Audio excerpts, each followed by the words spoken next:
जय भीम, नमो बुद्धाय। दोस्तों, एक समय की बात है।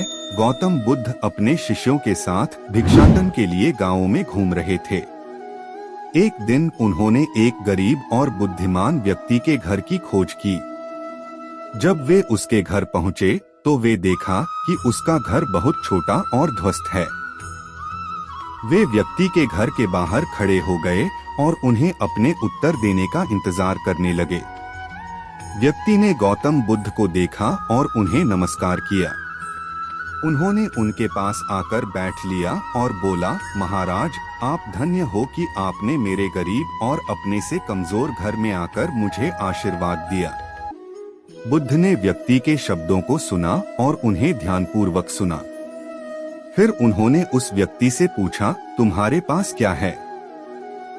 व्यक्ति ने गर्व से उत्तर दिया, महाराज, मेरे पास धन, संपत्ति, यश और बहुत सारा संबल है। मुझे किसी भी चीज की कमी महसूस नहीं होती। बुद्ध ने मुस्कुराते हुए कहा, अच्छा, तुम्हारे पास बहुत कुछ है, लेकिन क्या तुम्हारे पास दया है? व्यक्ति थोड़ी चौंक गया, परंतु उसने जवाब दिया, महाराज, मुझे समझ नहीं आ रहा। मेरे पास कुछ भी नहीं है। बुद्ध ने उसे समझाया, दया का मतलब यह नहीं है कि तुम्हारे पास कुछ न हो, बल्कि दया का मतलब यह है कि तुम अपने संपत्ति, यश और संपत्ति का उपयोग दूसरों की सेवा में करो। तुम जितना अपने धन का उपयोग दूसरों की मदद में करोगे, उतना ही तुम्हारी आत्मा में शांति मिलेगी। व्यक्ति ने बुद्ध के उपदेश को समझा और उसने वादा किया कि वह अब सब कुछ दूसरों की सेवा में लगाएगा। बुद्ध ने उसे आशीर्वाद दिया और उनके साथ अपने भिक्षाटन का यात्रा जारी रखा। इस कहानी से स्पष्ट होता है कि कठोरता और दया के बीच एक संतुलन होना चाहिए। धन की मालिकी करने वाले को अपने संपत्ति का सही तरीके। गौतम बुद्ध के जीवन में एक दिन एक गरीब ने उनसे मांग की कि उन्हें कुछ भोजन दे दें। बुद्ध ने उसे ध्यान दिया और फिर अपने शिष्यों से पूछा कि क्या उनके पास कुछ भोजन है।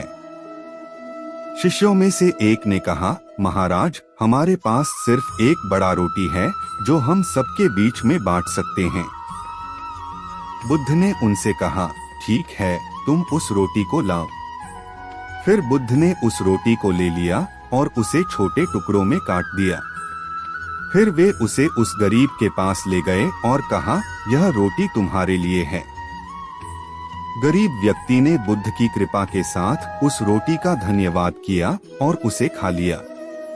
उसके बाद उसने ध्यान से उस छोटे रोटी के हर टुकड़े को खाया और अनुभव किया।